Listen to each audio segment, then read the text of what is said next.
fẹ́ ẹnìkejì rẹ. Àṣẹ Olúwa ni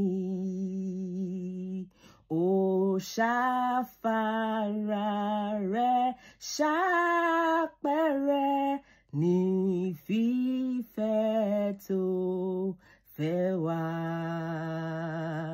Fẹ́ ẹnìkejì rẹ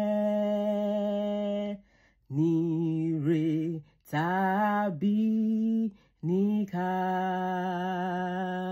Ó kọ́ wa pé ká fọ́tá wa, ká fòrè san ibi.